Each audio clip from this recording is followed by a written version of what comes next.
પહેલા તો આજની આ પ્રેસ વાર્તામાં આપ સૌનું પત્રકાર મિત્રોનું હૃદયથી સ્વાગત કરું છું। ગઈકાલે આમ આદમી પાર્ટીમાંથી રાજીનામું આપ્યા પછી ઘણા બધા તર્ક વિતર્કો થયા। ઘણા બધા લોકોના મનમાં એક સવાલ હતો કે રાજીનામું શા માટે આપવામાં આવ્યું। ઘણા બધા લોકોએ સૂત્રો દ્વારા મળતી માહિતીઓ સાચી અને ખોટી ક્યાંક ને ક્યાંક પીરસવાના પ્રયત્ન પણ કર્યા। ક્યાંક ને ક્યાંક ખેડૂતોના મનમાં પણ એક શંકા ઉઠી ખરેખર વાસ્તવિકતા શું છે, શા માટે રાજીનામું આપવું જોઈએ। તો આજે પ્રેસ વાર્તાના માધ્યમથી આપ સૌના માધ્યમથી ગુજરાતના તમામ ખેડૂતો સુધી રાજીનામાના કારણો પહોંચાડવાના પ્રયત્ન કરવાના ભાગરૂપે આજે આપણે મળ્યા છીએ। ખાસ કરીને જેલવાસ દરમિયાન આમ તો હું જ્યારે જેલમાં હતો ત્યારે ઘણી બધી પોઝિટિવ નેગેટિવ તમામ પ્રકારની વાતો અંદર અને બહાર થઈ છે। ક્યાંક ને ક્યાંક મૂળમાં જઈએ તો રાજુ કરપડાની શરૂઆત ક્યારથી થઈ તો 2017-18 થી ખેડૂત એકતા મંચના બેનર નીચે મેં જાહેર જીવનની શરૂઆત કરેલી। ત્યારથી ખેડૂતોના મુદ્દે લડવાનું ચાલુ કરેલું। 2021-22 માં આમ આદમી પાર્ટીમાં જોઈન થયો, ત્યાં પણ ખેડૂતોના મુદ્દે જ હું લડીશ આવી શરતથી જોઈન થયેલો। 2025 ના એન્ડ સુધી એટલે કે હળદરની ઘટના સુધી આમ આદમી પાર્ટીમાં પણ રહીને ખેડૂતો માટે મેં કામ કરવાના તમામ પ્રયત્ન કર્યા। આ સમયગાળા દરમિયાન ક્યાંક ને ક્યાંક જ્યારે હું બિન રાજકીય રીતે ખેડૂતો માટે અવાજ ઉઠાવતો ત્યારે પણ ખેડૂતોને પાક નુકસાનનું વળતર અપાવવામાં, જમીન સંપાદન થતી હોય તો યોગ્ય વળતર અપાવવામાં, હાઈ ટેન્શન લાઈન નીકળતી હોય તો એના માટે પણ લડાઈ લડ્યા। કચ્છમાં પણ લડ્યા છીએ, મોરબીમાં પણ લડ્યા, હળવદના ખેડૂતોને ન્યાય અપાવવા માટે લડ્યા, સુરેન્દ્રનગરના ખેડૂતોને 2018 થી 25 સુધીમાં પાક નુકસાનનું વળતર 5 વખત અપાવવામાં સફળતા મેળવી। મૂળી તાલુકામાં સિંચાઈનું પાણી સ્કાવરવાલ ખોલાવવા માટે સતત સંઘર્ષ કરી અને 3 વર્ષના અંતે સ્કાવરવાલ ખોલાવવામાં સફળતા મળી, જેના કારણે દર વર્ષે અત્યારે તળાવો ભરાય છે। આ વાત એટલા માટે હું કરી રહ્યો છું કે હું જ્યારે કોઈ પોલિટિકલ પાર્ટી સાથે નહોતો જોડાયેલો ત્યારે પણ ખેડૂતો માટે અવાજ ઉઠાવતો, ત્યારે પણ ખેડૂતો મારી સાથે જોડાયેલા હતા। હું આમ આદમી પાર્ટીને મજબૂત બનાવવા માટે ક્યાંક ને ક્યાંક મને જે થયું કે કોઈ પાર્ટી સાથે હશું તો આથી પણ મજબૂતાઈથી લડાઈ લડી શકાશે, એટલા માટે આમ આદમી પાર્ટી સાથે હું 2022 માં જોડાયો। પરંતુ 5 વર્ષના સંઘર્ષ પછી છેલ્લે જ્યારે હળદરની ઘટના ઘટી તો મને થયું કે ખરેખર દિવાળીએ ખેડૂતો, નવા વર્ષમાં જે ખેડૂતો જેલમાં હતા, ખેડૂતોની સાથે હું પણ જેલમાં હતો, કરદા પ્રથા નાબૂદ કરાવવાની લડાઈ, ક્યાંક ને ક્યાંક લડાઈમાં સફળતા મળી, પણ દુઃખ એ વાતનું થયું કે જો રાજુ કરપડા કોઈ પાર્ટી સાથે જોડાયેલો ન હોત, જો રાજુ કરપડા બિન રાજકીય રીતે આ લડાઈ લડ્યો હોત તો કદાચ 307 જેવી કલમ અંતર્ગત ગુનો દાખલ ન થયો હોત।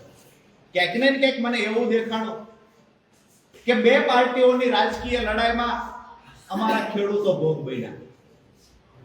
દુઃખ ત્યારે થયું કે જ્યારે ખેડૂતો અંદર હતા, 68 ખેડૂતો જેલમાં હતા, એનો પરિવાર ખેડૂતોની રાહ જોતો। મને ખેડૂતો જ્યારે પૂછે કે રાજુભાઈ જામીન ક્યારે મળશે, ક્યારે અહીંથી છૂટશું, જ્યારે ખેડૂત પૂછતા ત્યારે આંખમાંથી આંસુ આવી જતા।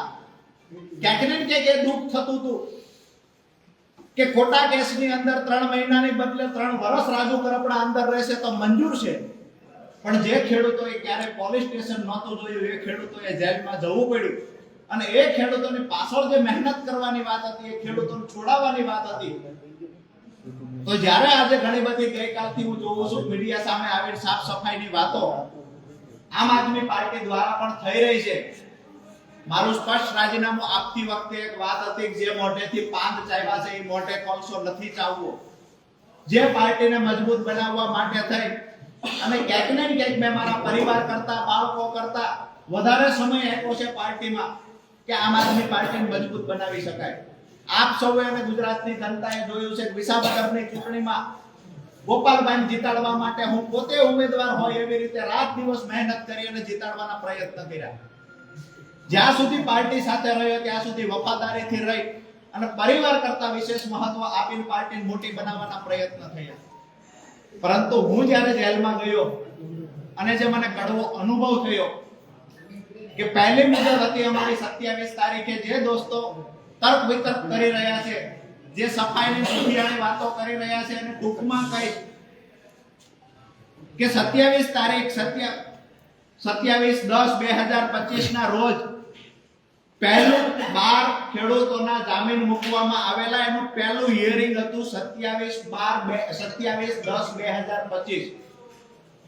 વકીલો દ્વારા પાર્ટી દ્વારા વાતો કરવામાં આવતી કે હાઈકોર્ટના સારામાં સારા વકીલ હાજર રાખવામાં આવશે, ચિંતા ન કરતા.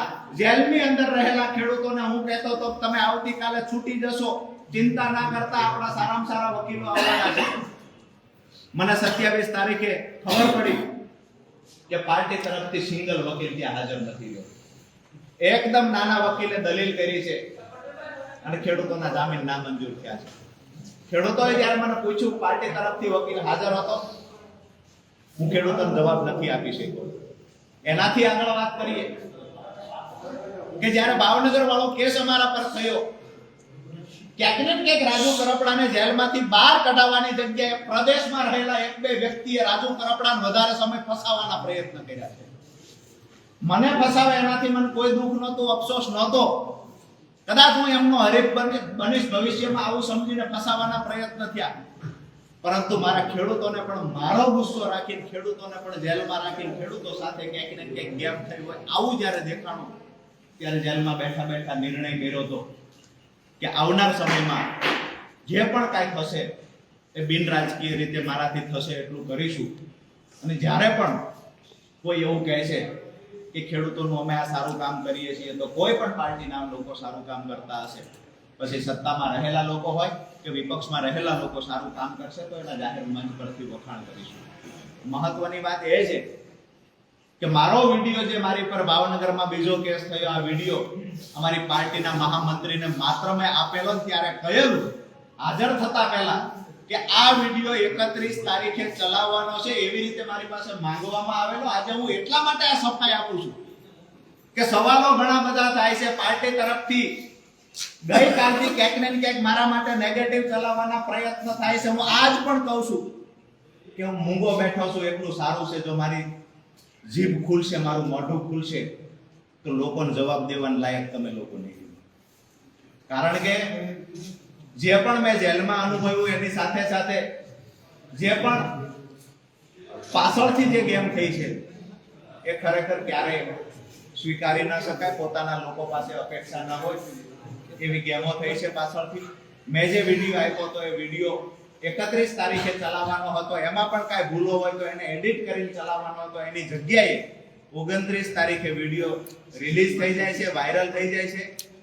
એ વિડીયો અંતર્ગત મારી પર ભાવનગરમાં ગુનો દાખલ થાય છે. એ ગુનો દાખલ થયા પછી મને 11/11/2025 ભાવનગર લઈ જવામાં આવે છે. ત્યાર પછી બીજા દિવસે મારા પરિવારને કહેવામાં આવે છે કે ગુનામાં જામીન મળી ગયા છે. હું સતત વારંવાર કહેતો રહું છું મને જામીન મળી ગયા હોય તો અહીંયા બીડો જમા કરાવો. મને 30/11 ખબર પડે છે કે એમાં જામીન નથી મળ્યા, પાર્ટી ખોટું બોલી રહી છે. મેં કહ્યું કે હવે ફરીવાર સેશનમાં જામીન મૂકો. સેશનમાં જામીન મૂક્યા. 4/12/2025 જામીન મૂક્યા. 4 મુદતો પડી 18 તારીખ સુધી, એટલા માટે કે અમારા તરફથી કોઈ વકીલ ત્યાં હાજર નહોતો. વિષય એ છે કે કાયદાની વાતો કરી, કાયદા કથાઓની વાતો કરી અને લોકોને સલાહ આપનાર વ્યક્તિ જ્યારે પાર્ટીના પોતાના પરિવારના લોકોને જ્યારે કાયદાકીય રીતે માહિતીની જરૂર હતી, કાયદાકીય સલાહની જરૂર હતી, ત્યારે મૌન થઈને બેઠા છે. ક્યાંક ને ક્યાંક વધારે સમય અંદર રહ્યા હોય તો મને એવું દેખાય છે કે પાર્ટીના અમુક પ્રદેશમાં રહેલા લોકોની નિષ્ક્રિયતાના કારણે અંદર વધારે સમય રહેવું પડ્યું છે. જે મદદ કરવાની હતી ત્યાં મદદ કરવાની જગ્યાએ ક્યાંક ને ક્યાંક નુકસાન કર્યું છે. એટલે મેં નક્કી કર્યું છે કે બે રાજકીય પાર્ટીઓની લડાઈમાં ખેડૂતોના થતા કામ અટકી રહ્યા છે, તો બિન રાજકીય રીતે ખેડૂતોની સાથે રહીએ અને આવનાર સમયમાં ખેડૂતોના કામ કરીએ. વિષય એ છે કે કોઈ લોકો ગઈકાલથી એવું પણ ચલાવે છે કે રાજુ કરપડા ઉપર કોઈ એક કેસ છે, 2 કેસ છે, જેના કારણે રાજુ કરપડા ડરી ગયા. આ કેસ 10 વર્ષ જૂનો કેસ છે અને ત્યાર પછી હું જાહેર જીવનમાં આવ્યો ને ડંકાની ચોટ પર હળદરના કાર્યક્રમ સુધી હું લડ્યો છું. ક્યારેય મારા ચહેરા ઉપર કોઈ કેસનો ડર દેખાયો નથી અને જેલનો ડર નહોતો રાજુ કરપડાને પહેલા, નહોતો આવનાર સમયમાં. હું આજે પણ કહું છું કે જ્યારે ખેડૂતો પર અન્યાય થશે તો બિન રાજકીય રીતે આંદોલન રાજુ કરપડા કરશે. જ્યારે પણ ખેડૂતોનો અવાજ આવશે કે અહીંયા અમારે મદદની જરૂર છે, તેને ખંભે ખંભો આપવાની તૈયારી રાજુ કરપડાની છે. અને જે લોકોને ડર હતો કે આંદોલન દરમિયાન કેસ થશે, એ લોકો તો હળદરથી આવવાથી દૂર રહ્યા છે. અમે ખેડૂતોને કમિટમેન્ટ આપ્યું હતું હું હળદરમાં આવીશ અને હું એન